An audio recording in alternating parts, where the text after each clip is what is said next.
10 ದಿನಗಳ ಒಳಗೆ ರಸ್ತೆಯ ಕಾಮಗಾರಿಯನ್ನು ಪೂರ್ಣಗೊಳಿಸದೇ ಇದ್ದಲ್ಲಿ ರಸ್ತೆ ತಡೆ ಉಗ್ರ ಹೋರಾಟ ಮಾಡಲಾಗುವುದೆಂದು ಬಲ್ಲಮಾಟಿ ಬಿಜೆಪಿ ಶಕ್ತಿ ಕೇಂದ್ರದ ಅಧ್ಯಕ್ಷ ಕರವಂಡ ಲವನಾಣಯ್ಯ ಎಚ್ಚರಿಸಿದ್ದಾರೆ.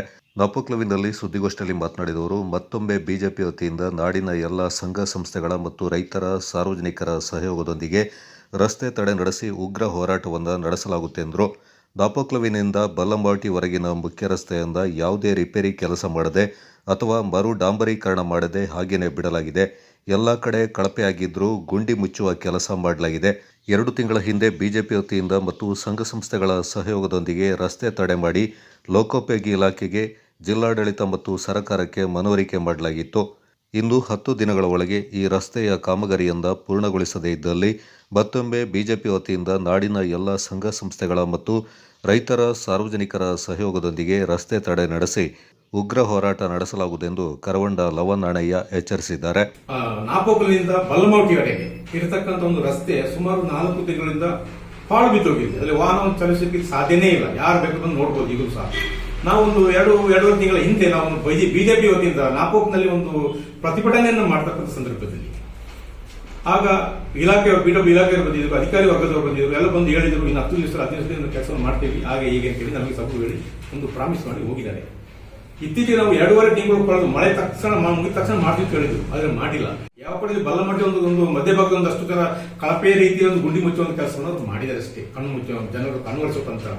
ಈಗ ನಾಪೋಕ್ಲಿಂದ ನೆಲಜಿವರೆಗೆ ಇರತಕ್ಕಂಥ ಒಂದು ರಸ್ತೆಯಲ್ಲಿ ಓಡಾಡಲಿಕ್ಕೆ ಸಾಧ್ಯವಾದ ಪರಿಸ್ಥಿತಿ ಇದಾಗಿದೆ. ಯಾಕಂದ್ರೆ ರೈತರಿಗೆ, ಕಾಫಿ ಬೆಳೆಗಾರರಿಗೆ, ವಾಹನ ಚಾಲಕರಿಗೆ, ಆಟೋ ಚಾಲಕರಿಗೆ, ಬಸ್ಸಿನ ಚಾಲಕರಿಗೆ, ಸ್ಕೂಲ್ ಬಸ್ಗಳಿಗೆ, ಇಲ್ಲಿರ್ತಕ್ಕಂಥ ಎಲ್ಲ ಜನಸಾಮಾನ್ಯರಿಗೆ ಇವತ್ತು ಓಡಾಡಲಿಕ್ಕೆ ಸಾಧ್ಯವೇ ಇರುವಂತ ಒಂದು ರಸ್ತೆಯನ್ನು ಆಗಿ ಬಿಟ್ಟುಕೊಂಡಿದ್ದಾರೆ.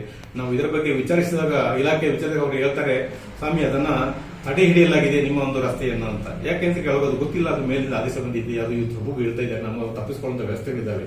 ಈ ಒಂದು ದೇಶ ರಾಜಕಾರಣಿ ಯಾಕೆ ಸ್ವಾಮಿ? ಶಾಸಕರೇ ನೀವು ದಿನನಿತ್ಯ ಹಲವು ಕಾರ್ಯಕ್ರಮ ನೀವು ಅದೇ ರಸ್ತೆಯಲ್ಲಿ ಬರ್ತಾ ನೋಡ್ತಾ ಹೋಗ್ತಿದ್ದೀರಾ. ಅವು ನಮ್ಮ ಇದೇ ಕಾಂಗ್ರೆಸ್ನ ಕಾರ್ಯಕರ್ತರು, ಅವರಿಗೂ ಸಹ ಮಾತಾಡ್ಲಿಕ್ಕೆ ಧೈರ್ಯದಂತ ಪರಿಸ್ಥಿತಿಯನ್ನು ನಿರ್ಮಾಣ ಮಾಡಿದ್ದೀರಾ. ಇದು ಏಕೆ ಈ ದೇಶ ರಾಜಕಾರಣ?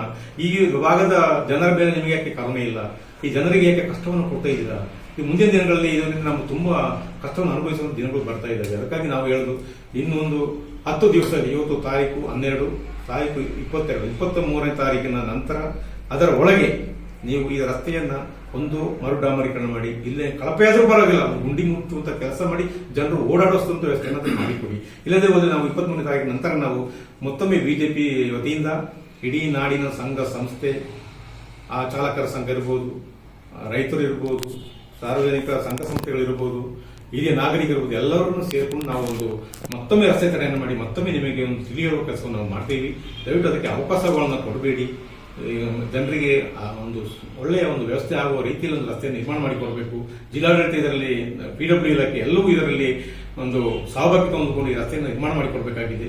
ಇದು ನಾವು ಸಾರ್ವಜನಿಕರ ಪರವಾಗಿ, ರೈತರ ಪರವಾಗಿ, ಎಲ್ಲ ನಾಡಿನ ಸಮಸ್ತ ಜನತೆ ಪರವಾಗಿ ನಾವು ಒಂದು ಕೋರಿಕೆಯನ್ನು ಇಟ್ಟುಕೊಳ್ತೀವಿ. ನಾವು ಎಚ್ಚರಿಕೆಯನ್ನು ಇಡ್ತಾ ಇದ್ದೀವಿ. ಮುಂದಿನ ದಿನಗಳಲ್ಲಿ ನಾವು ಈ ರಸ್ತೆ ತಡೆಯನ್ನು ಮಾಡಿ ಮತ್ತೊಮ್ಮೆ ನೀವು ಬಿಸಿ ಮುಟ್ಟಿಸುವಂತ ಕೆಲಸ ಮಾಡ್ತೀವಿ ಅಂತ ಹೇಳ್ತಾ ಮಾತನ್ನು ಹೇಳ್ತಾ.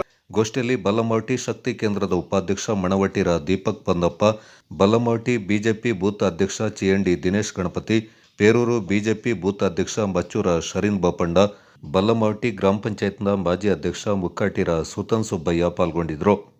Kodagu channel news, Duggala Sadananda, Napoklu.